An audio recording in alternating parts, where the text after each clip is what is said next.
Okay, so right on. कल हमने थोड़ा सा मोशन और रेस्ट के बारे में बात किया। Now we will talk about the parameters of motion, parameters of rectilinear motion.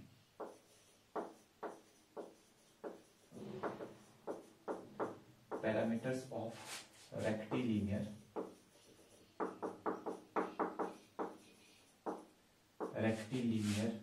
Motion. तो भैया ये रेक्टिलिनियर क्या है? रेक्टिलिनियर मोशन का मतलब क्या है? रेक्टिलिनियर का मतलब होता है स्ट्रेट लाइन,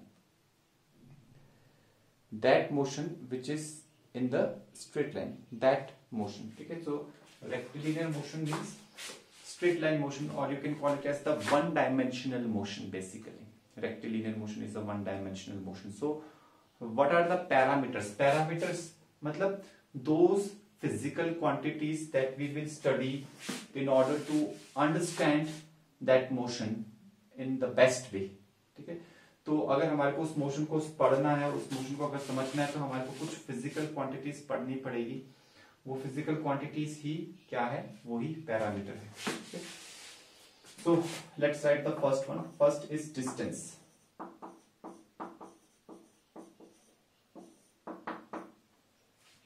पहला पैरामीटर है डिस्टेंस। लिखिए, it is defined as the length of total path. It is defined as the length of the total path travelled bye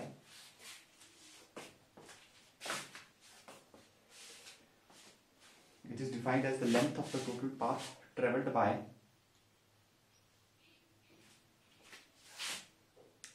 a body. Length of the total path traveled by a body. Full stop. It is a scalar quantity.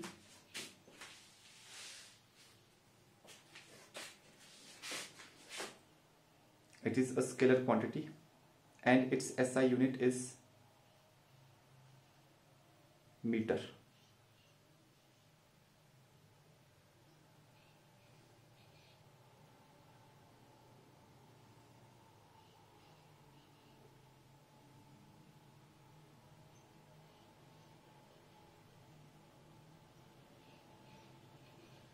ठीक है,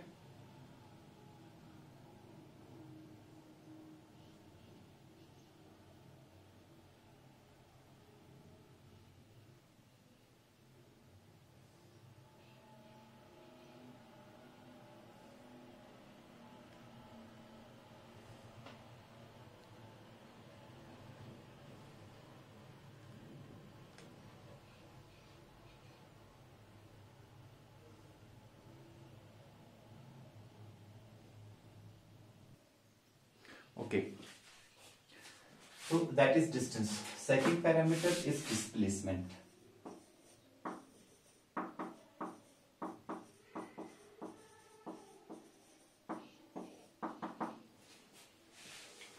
Okay, so write down, it is a vector quantity.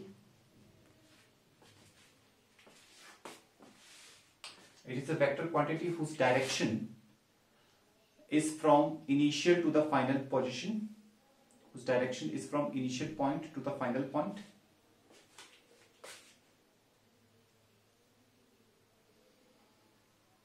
Whose direction is from initial point to the final point, and its magnitude is equal to the length of the shortest path, and its magnitude is equal to the length of the shortest path between 2 points.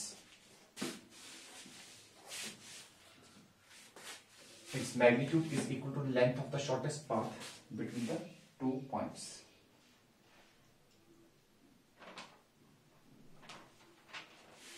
जैसे मान लो this is our point A, ये point A है, और यहां कहीं पे मान लो this is point B. A से बी तक जाने के बहुत सारे रास्ते हैं, ठीक है, तो उसमें से एक पर्टिकुलर रास्ता जो है वो अभी मैं यहाँ पे बताता हूँ, ठीक है। तो अच्छा, उन सभी रास्तों में से, जो भी बहुत सारे रास्ते हैं, उन सभी रास्तों में से जो सबसे छोटा रास्ता है वही डिस्प्लेसमेंट है। उसके अलावा जितने भी रास्ते हैं वो सब डिस्टेंसेस हैं। जैसे मान लो यहां से गया बंदा, यहां से गया, यहां से गया, यहां पहुंचा, दिस इज डिस्टेंस। कोई नीचे गया फिर नीचे से ऊपर आया, this is also distance, total distance travelled. Displacement is, distance की कोई डायरेक्शन नहीं है, distance is a scalar quantity, ठीक है। Displacement is a vector quantity whose direction is from initial to the final point, सीधा यहां से यहां के पॉइंट ए टू बी, ठीक है। जैसे हम शिमला में रहते हैं, ठीक है, अब शिमला से चंडीगढ़ अगर जाना है, ठीक है, तो आप सब लोग गए होंगे, चंडीगढ़ गए होंगे, तो शिमला से चंडीगढ़ जाते हैं तो इधर कभी जाते हैं, कभी उधर, कभी इधर, कभी उधर, ऐसे घूमते घूमते 120 किलोमीटर बीत जाते हैं। जब आप शिमला से चंडीगढ़ चले जाओ, वो 120 किलोमीटर जो है वो है क्या, वो 120 किलोमीटर एक्चुअली वो डिस्टेंस है। लेकिन अगर मान लो शिमला शहर से चंडीगढ़ शहर के लिए एक सीधी रोड बनाई जाए, सीधी रोड, उसके रास्ते में जितने भी पहाड़ आएंगे उनके बीच में से टनल बनाते हुए हम बनाएंगे, हवा से जाएगी वो रोड, टनल्स एंड ब्रिजेस से ही बनेगी वो रोड, तो वो रोड जो है वो आपको एग्जैक्टली डिस्प्लेसमेंट देगी। और वो डिस्प्लेसमेंट जो है आप हैरान होंगे, वो डिस्प्लेसमेंट बहुत ज्यादा नहीं होगी, 15-20 किलोमीटर से ज्यादा होगी नहीं वो डिस्प्लेसमेंट जो होगी। डिस्टेंस बेशक 120 किलोमीटर क्योंकि घूम फिर के जाती है रोड, ठीक है, तो डिस्प्लेसमेंट काफी ज्यादा है लेकिन डिस्टेंस कम होता है। बेसिकली कहने का मतलब यह है कि जो डिस्टेंस होता है उसका जो मैग्नीट्यूड होता है, वैसे तो वो मैग्नीट्यूड ही होता है डिस्टेंस में, है ना, it is always greater than और इक्वल टू डिस्प्लेसमेंट। डिस्प्लेसमेंट का मैग्नीट्यूड, डिस्टेंस में तो मैग्नीट्यूड लिखने की जरूरत ही नहीं। Distance is always greater than और equal to magnitude of the displacement, ये सबसे पहली बात ये, ठीक है। तो वो कभी भी जो है डिस्प्लेसमेंट का मैग्नीट्यूड कभी भी डिस्टेंस के से बड़ा नहीं होगा, छोटा ही होगा। हाँ, इक्वल हो सकता है, इक्वल हो सकता है, ठीक है। Distance is equal to magnitude of displacement, ये एक ही समय पे होगा जब आदमी स्ट्रेट लाइन पे चलेगा, जब वो पर्सन या कोई पॉइंट है whatever you are studying that is moving on a straight line. मान लो ए से गया, ए से बी गया, स्ट्रेट लाइन पे गया, तो यहां पर डिस्टेंस और डिस्प्लेसमेंट बराबर हो जाएंगे। तो distance is equal to magnitude of displacement when, ठीक है, लिख लीजिए यहां पे, इसके नीचे when the particle travels on a straight line, ठीक है। ऐसे नहीं कि सीधा इधर उधर मुड़ मुड़ करके गया, no, when particle travels on a straight line.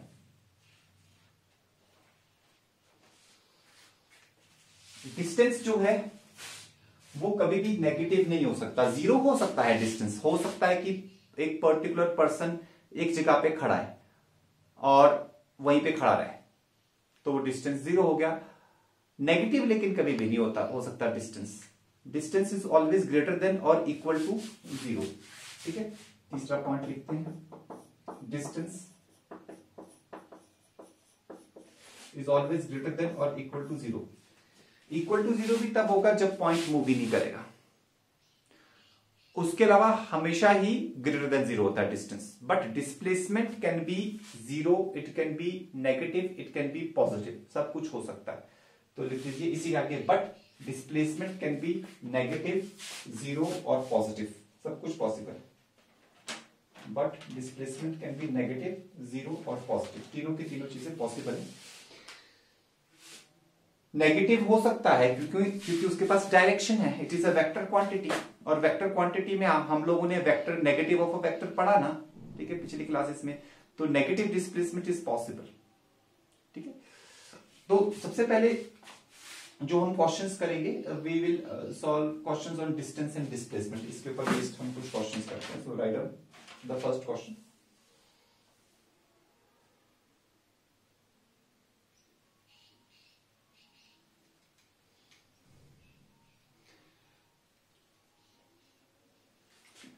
लिखिए, a particle travels from point O to point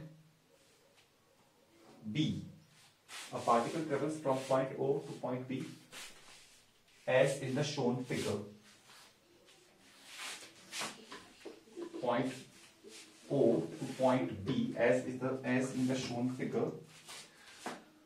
Find out the total distance and the displacement traveled by the particle. Find out the total distance and the displacement traveled by the particle.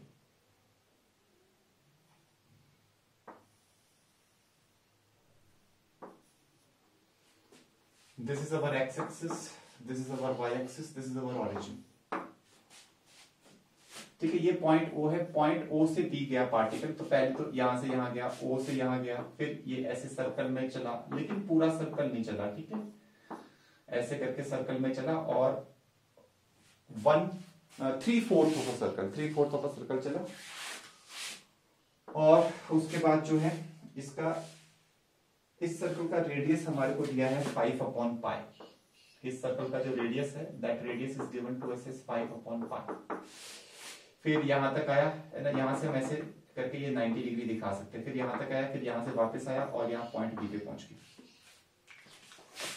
This is the total path, ठीक है। So we have to tell what is the total distance and what is the total displacement traveled by the particle.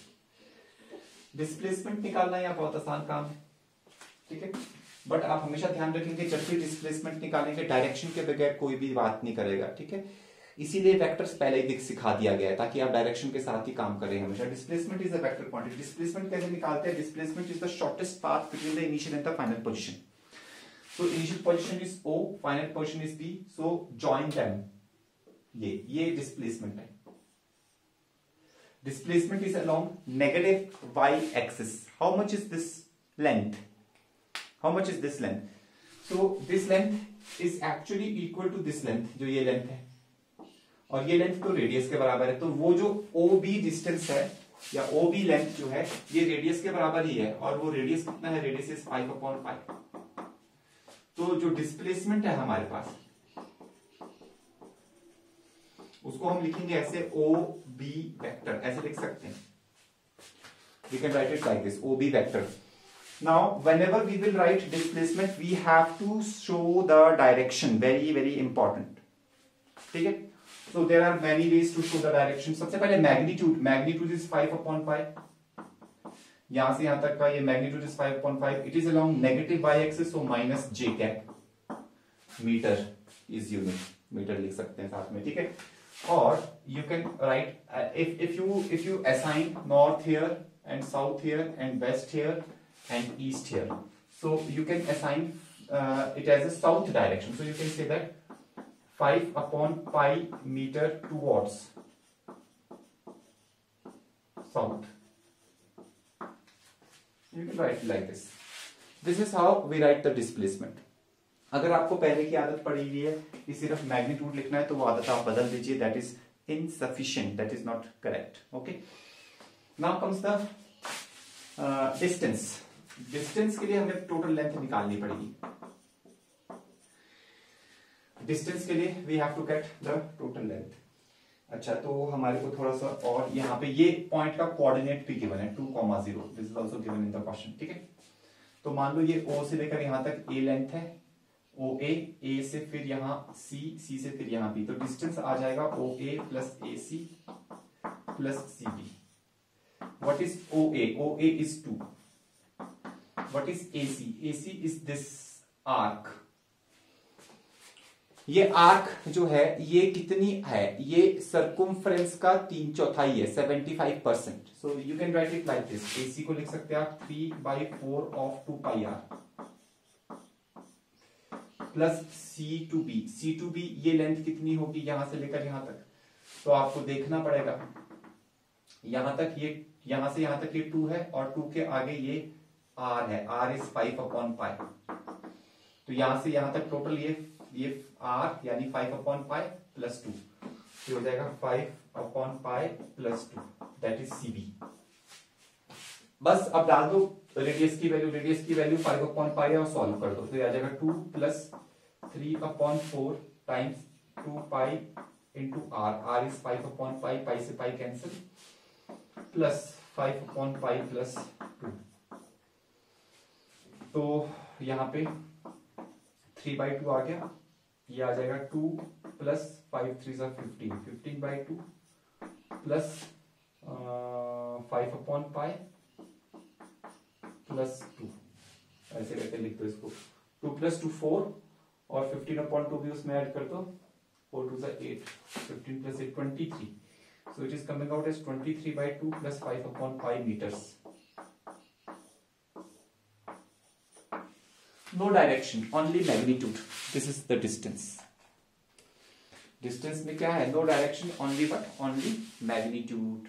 और displacement में direction is compulsory. ठीक है?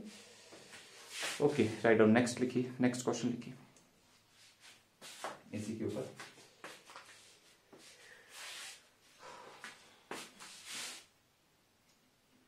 Find out the distance and displacement traveled by a person. Find out the distance and the displacement traveled by a person starting from point O as shown in the figure. Starting from point O as shown in the figure,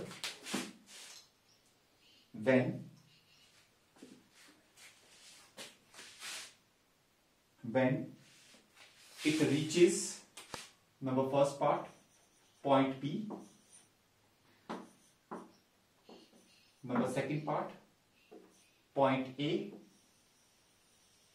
number third part, point C, number fourth part, back to point O, back to point O.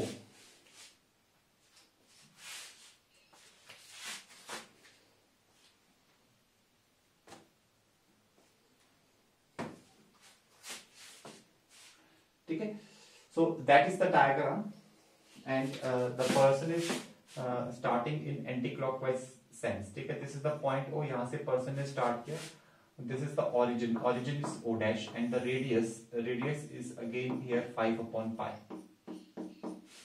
meters.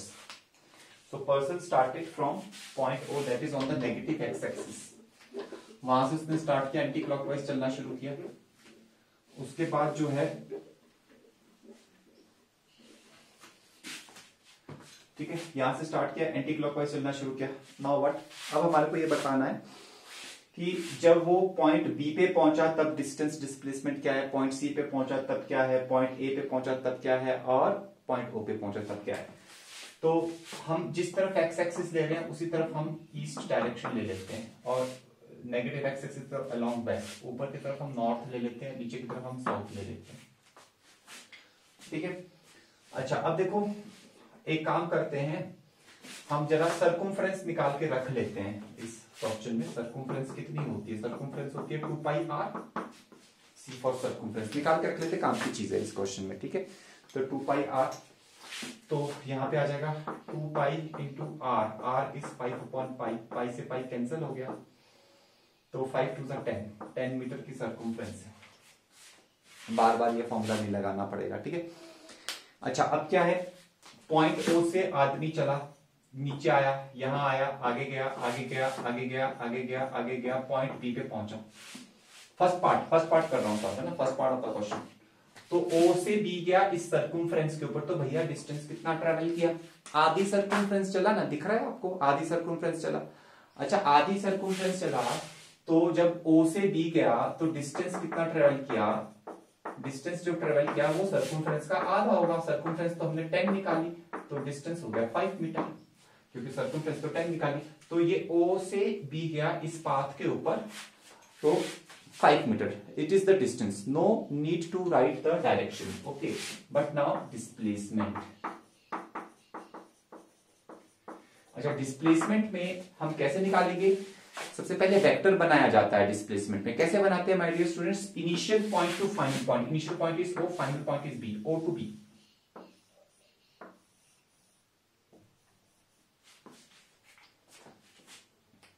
ठीक है, तो यहां पर जो है इस तरीके से बनाया जाता है। तो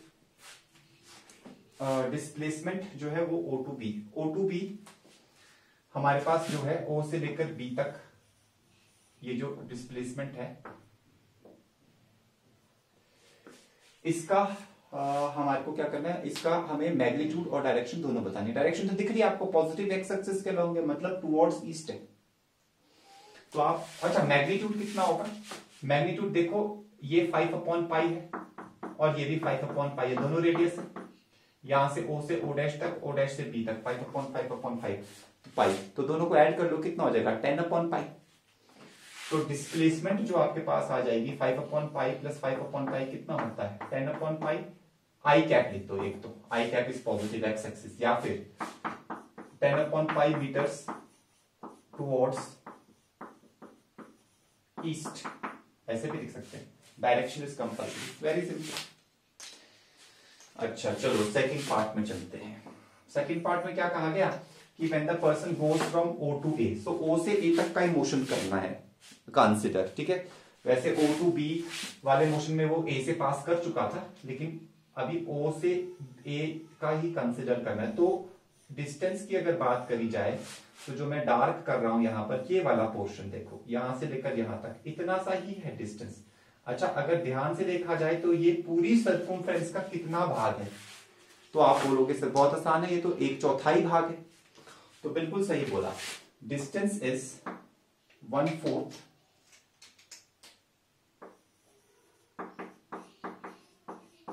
distance is 1/4 of the circumference.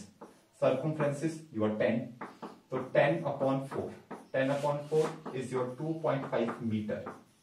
That's it, इतना सा डिस्टेंस आसानी से निकल रहा है। यहाँ पे डिस्टेंस निकालना आसान है, पिछले वाले क्वेश्चन में डिस्टेंस थोड़ा टिपिकल था, डिस्प्लेसमेंट आसान था, ठीक है। तो डिस्टेंस इज दिस मच। अच्छा नाउ व्हाट अबाउट डिस्प्लेसमेंट,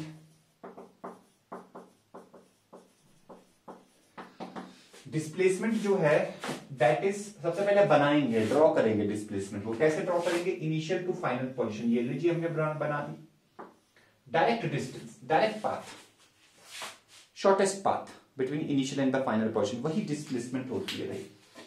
तो यार ये कितनी लेंथ होगी, how much is this length, ये लेंथ होगी कितनी, वो हम निकाल सकते हैं पाइथागोरस थ्योरम से, क्योंकि ये 90 डिग्री है, ये रेडियस r है 5/पाई, और ये वाला लेंथ भी रेडियस r है 5/पाई। तो अगर इस ट्राइंगल में, इस राइट एंगल ट्राइंगल में पाइथागोरस थ्योरम लगाया जाए तो आपको पता है ना हाइपोटेन्यूज क्या होता है, base square plus perpendicular square. तो लिख दो यहाँ पे base square plus perpendicular square का under root, R square plus R square का अंडर रूट। पाइथागोरस थ्योरम लगा दिया सीधा मैंने, ठीक है। अब ये आ गया, अभी इसको सॉल्व करेंगे। अच्छा लेकिन अभी डायरेक्शन के बगैर बात नहीं बनेगी, हाँ डायरेक्शन के बगैर बात नहीं बनेगी। तो ये डायरेक्शन कौन सी है ये बहुत जानना जरूरी है कि ये डायरेक्शन कौन सी है, ठीक है। अब जैसे साउथ और वेस्ट के बीच में जा रही है, लेकिन ये साउथ वेस्ट है नहीं, ये बता देता हूं मैं आपको। साउथ और वेस्ट के बीच में है लेकिन साउथ वेस्ट नहीं है, पता है क्यों, आप देखो यहां पर साउथ वेस्ट डायरेक्शन ना ये होती थी, ये साउथ है और सॉरी ये वेस्ट है और ये साउथ है, ये होती थी साउथ वेस्ट डायरेक्शन ऐसे, इट वाज लाइक दिस, इस तरफ को। लेकिन यहां पर जो डायरेक्शन जा रही है वो तो इस तरफ को है, तो भैया साउथ वेस्ट तो ये होती है ना, साउथ वेस्ट डायरेक्शन 45 डिग्री पे आती थी, वो इस तरफ को जाने वाली थोड़ी भी साउथ वेस्ट होगी। तो अंदाजा कैसे लगाया जाए कि ये डायरेक्शन क्या है, ठीक है। चलो आप लोग बताओ जरा, हाँ ठीक है। देखो ये जो डायरेक्शन है, इस डायरेक्शन को अगर निकालना है, इस वेक्टर को आगे की तरफ पैरेलली शिफ्ट करो, इसकी टेल यहां लाओ, अभी तो टेल यहां थी, टेल यहां लाओ,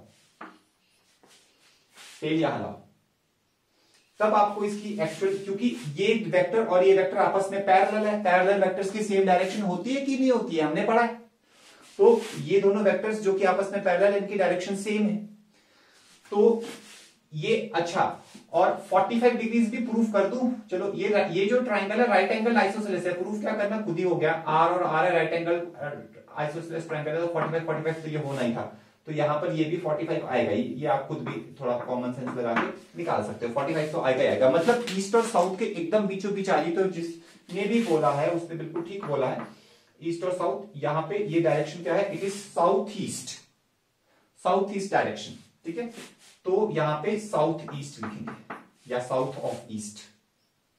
डायरेक्शन इज वेरी इंपॉर्टेंट। तो बस अब आगे सॉल्व करेंगे, 2r² under root into south east.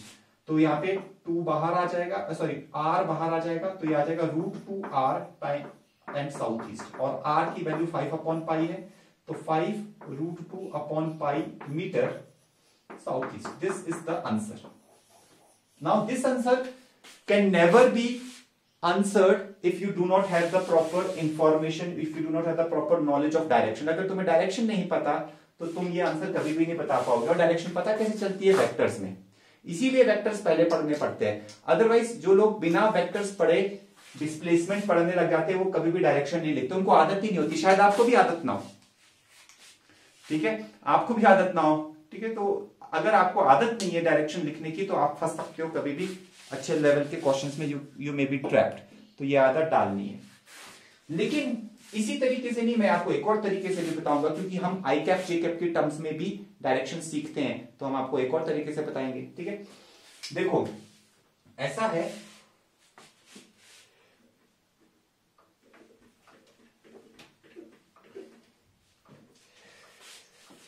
ऐसा है माय डियर, देखो ये ऐसे था, ये ऐसे था, यहां से यहां, ये जो वेक्टर है O से A,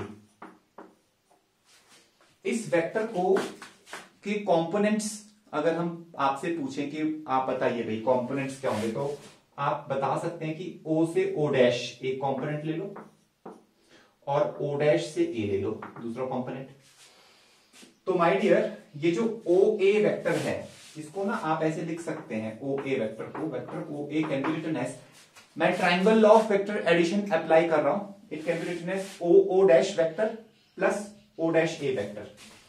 तो we can write it as OO dash vector OO dash plus vector OA। Now what is vector OO dash?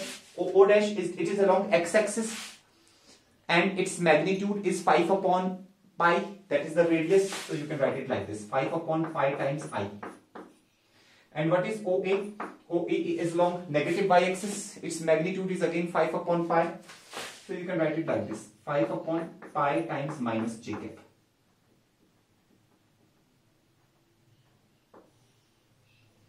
Five upon pi times minus j cap. ठीक है, 5/pi times I cap plus 5/pi times minus j cap. Units is units you can write in meter. Units जो है that is in meter. तो this is another way of writing the direction. This vector, this displacement and this displacement, they are same. They are not different. Okay? ये component के terms में लिखा गया, ये full fledged लिखा गया. They are same. Absolutely same. So this completes the B part. Let's move on to the third part, C part. C part में क्या बोलो? हाँ जी, हाँ बोलो। हाँ, this is a genuine doubt कि भाई ये जो OO डैश वेक्टर है ये तो नेगेटिव एक्स एक्सिस के ऊपर है, तो माइनस आई कैप क्यों नहीं हुआ? This is a genuine doubt. अरे भाई क्योंकि OO डैश जो है, OO डैश बेशक वो वेक्टर नेगेटिव एक्स एक्सिस के ऊपर है, बट हमें उसकी डायरेक्शन देखनी है। उसकी डायरेक्शन तो पॉजिटिव एक्स एक्सिस के लॉन्ग है। नेगेटिव माइनस आई कैप इस डायरेक्शन को बोलते हैं जो लेफ्ट की तरफ जाती है। जो राइट की तरफ कोई भी वेक्टर हो that will always be along plus I cap, वो हमेशा प्लस आई कैप के अलोंग होगा, because the direction is towards the right. इस चीज से कोई फर्क नहीं पड़ता कि वो वेक्टर एक्स एक्सिस के कौन से भाग में लाई कर रहा है, चाहे वो इस तरफ भी लाई कर रहा हो और इस तरफ, अगर उस डायरेक्शन अगर उस तरफ को है तो वो पॉजिटिव एक्स एक्सिस की डायरेक्शन है। बेशक वो नेगेटिव एक्स एक्सिस के ऊपर लाई कर रहा है, लेकिन डायरेक्शन तो तभी तो टेल और हेड बनाया जाता है। ये टेल है, ये हेड है, तो डायरेक्शन तो आगे की तरफ है। वो पॉजिटिव एक्स एक्सिस के लॉन्ग है तो प्लस आई कैप है। इसी तरीके से अगर पॉजिटिव एक्स एक्सिस पे कोई वेक्टर हो और उसकी डायरेक्शन इस तरफ को हो, पीछे की तरफ उसका हेड हो, तो ये जो पीछे की तरफ हमने बनाया तो इसका जब यूनिट वेक्टर हम डिसाइड करेंगे that will be minus I cap, it will not be plus I cap, because although it is on the positive part of the x axis, but that is not at all required ki on which part of the x axis it is. We always say the direction, we always see the direction. What is the direction of that vector? The direction of the vector is along negative x axis. It is towards left. Towards left goes the negative x axis. Are you understanding? ठीक है, इसी तरह से जैसे ये negative y axis है, negative y axis बेशक है, लेकिन अगर कोई वेक्टर ऊपर की तरफ होगा लाइक दिस, कोई वेक्टर ऊपर की तरफ होगा, its direction will be plus J cap, और ये यहां से ऊपर पॉजिटिव वाई एक्सिस है, लेकिन अगर कोई वेक्टर नीचे की तरफ होगा, जैसे एक्सेलरेशन ड्यू टू ग्रेविटी होती है G, it is always directed in the downward direction, तो ये माइनस होगी, नेगेटिव वाई एक्सिस के लॉन्ग होगी। इसीलिए जो वो इक्वेशंस होती है S is equal to UT plus half AT square V square minus U square is equal to S, वहां पे एक्सेलरेशन ड्यू टू ग्रेविटी को जी को नेगेटिव लिया जाता है। वो एक्सप्लेनेशन भी तभी आ सकती है जब आपको वेक्टर की प्रॉपर इंफॉर्मेशन हो, इसीलिए वेक्टर पढ़ना बहुत जरूरी है मोशन इन वन डायमेंशन पढ़ने से पहले। Samriddhi, did you got it? Okay fine. Okay, let's move to the next part of the question. Next part में हमारे को ये कहा गया है कि when it reaches point C, where is the point C? At the top। भाई यहां पे ये जो टॉप है ये, तो ये जोड़ लो, ये डिस्प्लेसमेंट हो जाएगी। अगर आप ध्यान से देखोगे तो ये OA और OC लेंथ तो बराबर ही होगी, लेंथ दोबारा निकालने की आवश्यकता नहीं है, डिस्प्लेसमेंट की बात कर रहा हूं, पहले डिस्प्लेसमेंट निकाल लेते सी पार्ट में। चलो,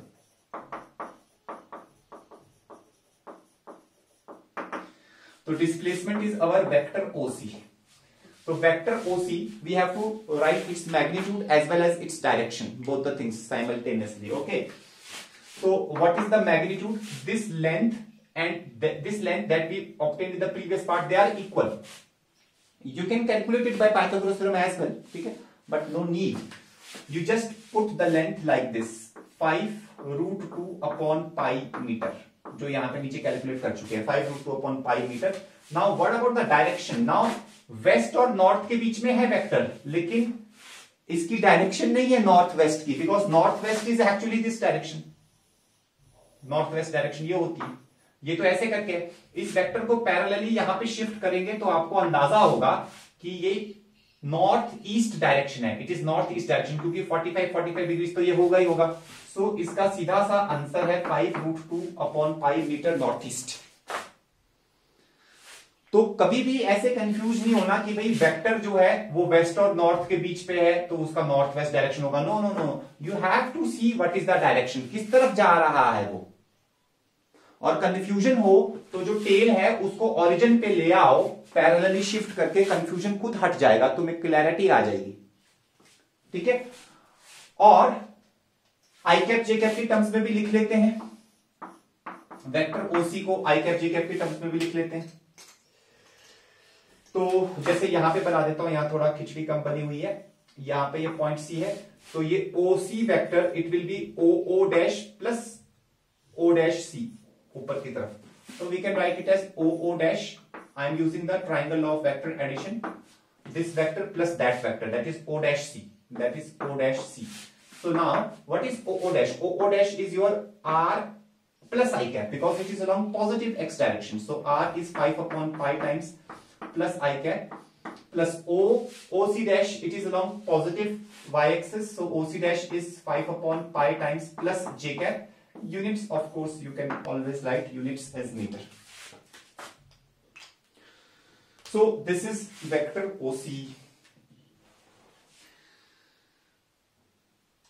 Okay, these are the two ways to write. Okay, now we move on to the last part of the question. Last part में उन्होंने कहा है कि it comes back to the point from where it started. Okay, point O से start हुआ और वापस point O पे आ गया, तो भैया इनिशियल और फाइनल पॉइंट तो वही हो गए सेम, तो डिस्प्लेसमेंट तो जीरो, क्योंकि displacement is drawn from initial to the final point. आप यहाँ पे ड्रॉ ही नहीं कर पाओगे, इनिशियल पॉइंट भी यही, फाइनल पॉइंट भी यही, जैसे हम यहाँ पे यहाँ ऐसे ऐसे ड्रॉ कर रहे थे, ड्रॉ ही नहीं कर पाओगे आप। तो यहाँ पर डी पार्ट में आपके पास जो डिस्प्लेसमेंट है that is 0, that is a null vector, displacement is a null vector. ठीक है, तो डिस्प्लेसमेंट को 0 कहना भी हाँ वैसे ठीक नहीं है। ठीक है, we should always specify the direction when we are saying null vector, then we are answering in terms of vectors, because displacement is the vector quantity, so we have to answer in terms of vector quantities. Okay, so when we are saying null vector, it is absolutely correct. If we are saying just 0, then it is we are just mentioning the magnitude, okay, not the direction. So I am again and again telling you that we should always mention the direction. Without direction, displacement जो है it's nothing. Okay, now what is distance? अच्छा भैया distance तो total हो जाएगा ना भैया, घूम के आ गया ऐसे करके, तो वो तो हम निकाल चुके थे, टोटल सर्कमफ्रेंस 10 मीटर। तो क्वेश्चन इज ओवर।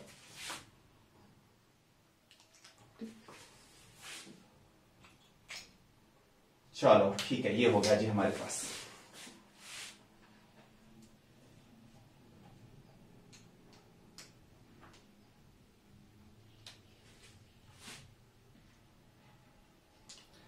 चलो जरा आप लोगों को एक होमवर्क दे रहा हूं डिस्टेंस डिस्प्लेसमेंट के ऊपर, फिर मैं आगे पढ़ाऊंगा आपको।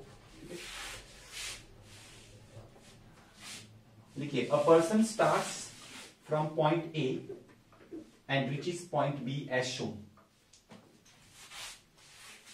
अ person starts from point A and reaches point B as shown. Find out its distance and displacement. Okay, so this is a circle. This is the point A. Point A is actually origin. Center of the circle is O, and starts from A. It goes like this from here. Anti-clockwise it is moving है ना, ऐसे arrow से show किया इसका path, और half circle चल गया। फिर यहाँ कहीं पे point B है, तो A से ऐसे करके ये point B तक आया है, A to B. Okay, and this is your radius r, and this is also your radius r, and this angle is given as 120 degrees, and the radius r is again 5/pi meter in this question. So the person starts from point A, goes down, moves like this, and reaches point B on the circumference. So we have to tell what is the distance and what is the displacement. You can always take north here, south here, west here, east here. Okay, you can always take, जब भी मैं class में पढ़ा रहा हूँ, you can always take the directions like this, अगर मैंने specify ना भी किया। ठीक है, so पहले दो पैरामीटर्स हमने कर लिए कि डिस्टेंस क्या है, डिस्प्लेसमेंट क्या है, उस पर हमने न्यूमेरिकल्स भी कर लिए, डिस्टेंस एंड डिस्प्लेसमेंट। अब हम चलेंगे नेक्स्ट पैरामीटर के ऊपर। नेक्स्ट पैरामीटर लिखिए, parameter of rectilinear motion. Next is our speed, third parameter. तो जो तीसरा पैरामीटर है दैट इज स्पीड। अच्छा, स्पीड क्या होती है? Speed is a scalar quantity first of all, ठीक है, and it can B of two types. So right down speed. Speed क्या लिखिए, it is a scalar quantity and it can be of following two types. It is a scalar quantity and it can be of following two types. It can be of following two types. Number first लिखिए, instantaneous speed. Instantaneous speed. नाम से ही पता चल रहा है, definition तो क्या लिखा नहीं, नाम से ही पता चल रहा है। इंस्टेंटेनियस का मतलब क्या होता है? उसी क्षण में क्या स्पीड है, उसी मोमेंट में क्या स्पीड है। ठीक है, जिस मोमेंट पे हम बातचीत कर रहे हैं उसी मोमेंट पे क्या स्पीड है। तो इंस्टेंटेनियस स्पीड इज व्हाट, लिखिए, it is the speed of an object at a particular moment. It is the speed of an object at a particular moment. That is the instantaneous speed.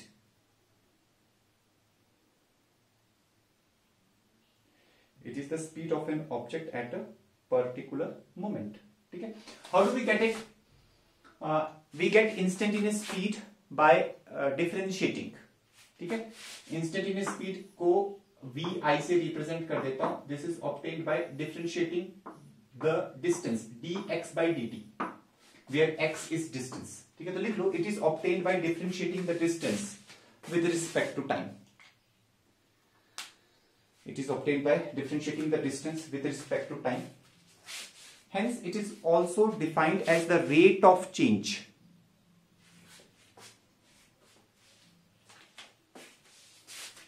Hence, it is also defined as the rate of change of displacement with respect to time. Hence, it is also defined as the rate of change of the displacement with respect to time, because it is obtained by differentiating. ठीक है? So it is defined as the rate of change. Now, the device which is used to measure it is called as the speedometer. So write down, speedometer is the device used to measure it. Speedometer वो होता है जो जब आप अपने गाड़ी में बैठे होते हो, ठीक है, आपके पेरेंट्स, आपके फादर गाड़ी चला रहे हैं, ठीक है, तो आप देखते हो ना, आगे एक डायल होता है, उसमें लिखा होता है, उसमें ऐसे करके जा रहा होता है एरो, या डिजिटली भी लिखा होगा कि आपकी गाड़ी 25 किलोमीटर पर आवर चल रही है, 30 kilometer, that is speedometer. Brake मारेंगे आपके फादर तो फिर वो स्पीड कम हो जाती है. तो speedometer is a device which measures the instantaneous speed. ठीक है, तो लिख लीजिए, speedometer measures the instantaneous speed. Next is our average speed.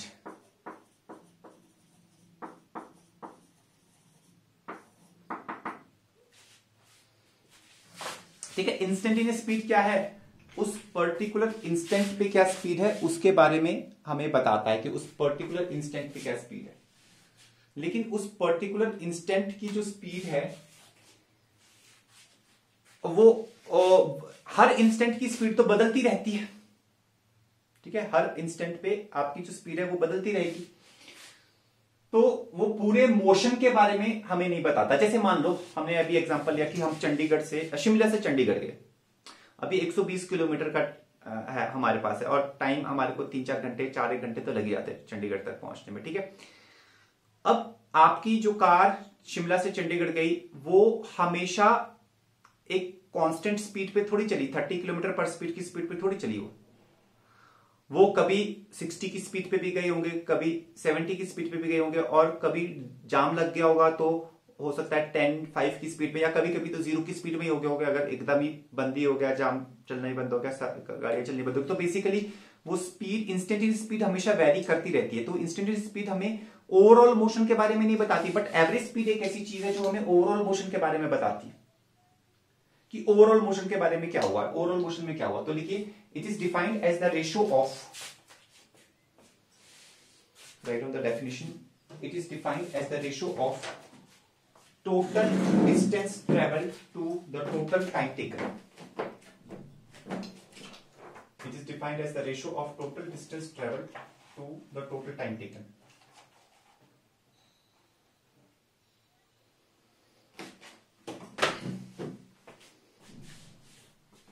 It is defined as the ratio of total distance traveled to the total time taken.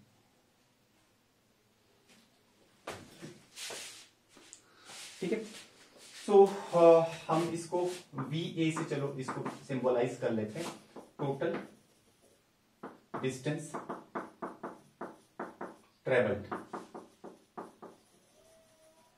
Upon total time taken. जैसे Shimla to Chandigarh गए तो total distance हो गया 120 kilometre के आसपास, तो 124 घंटे लगे, तो 4 किलोमीटर अपॉन ये आवर है, ये किलोमीटर है, तो ये आ गया 30. तो एवरेज स्पीड जो हमारी होती है वो 30 किलोमीटर पर आवर होगी. लेकिन क्या हमारी गाड़ी इसी 30 किलोमीटर पर आवर से सारे समय चलती रही? नहीं, वो तो एवरेज है, टोटल मोशन का एवरेज है. कभी कभी 30 किलोमीटर की स्पीड से भी चली होगी, लेकिन हमेशा वो अलग अलग स्पीड से चलती रहती है. ठीक है, तो average speed is the total distance travelled upon total time taken. Now average speed is not the average of speeds. Note डालो, there is a difference difference है ना, नोट लिखिए। Average speed is not equal to average of speeds. This is very important,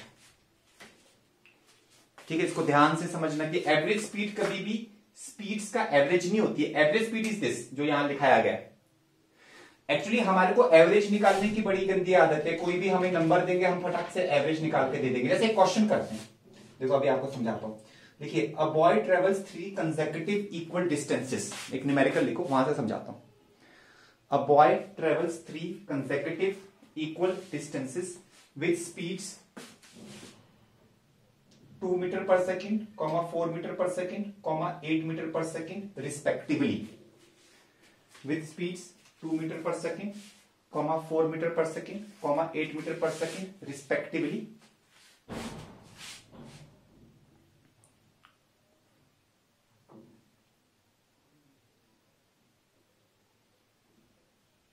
Find out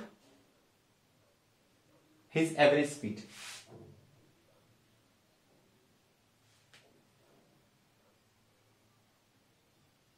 Find out his average speed. ठीक है, तो इस question का answer करते हैं। एक बंदा है, एक बॉय है, उसने 3 कंसेक्यूटिव इक्वल डिस्टेंसेस चले। मान लो A से B, ये एक डिस्टेंस था x, हमें दिया नहीं है कितना है, हमने x मान लिया। B से C, ये भी x है। C से D, ये भी x है। ये तीनों इक्वल डिस्टेंसेस उसमें चले, 3 अलग अलग स्पीड से चले। लेकिन पहले वाला चला 2 मीटर पर सेकंड की स्पीड से, फिर उसने अपनी स्पीड को 2 गुना कर दिया, डबल कर दिया 4 मीटर पर सेकंड से, फिर और डबल कर दिया 8 मीटर पर सेकंड से चला। हमसे पूछ रहे हैं व्हाट इज एवरेज स्पीड। तो हमें गंदी आदत क्या होती है, जहां पे भी एवरेज का नाम देखा हम बोलते हैं भैया एवरेज निकाल दो। 2 + 4 + 8 डिवाइडेड बाई 3। 2, 4 और 8 का एवरेज निकाल दो। This is wrong. Average speed is not this is not average speed. This is average of these 3 speeds. Average of these speeds. तो average of speeds is different and average speed is different. So this should not be calculated. Students ये निकाल देते हैं, 3 speed दी है, तीनों को add करो, divided by 3 करो, एवरेज आ गया। ऐसे नहीं करना है।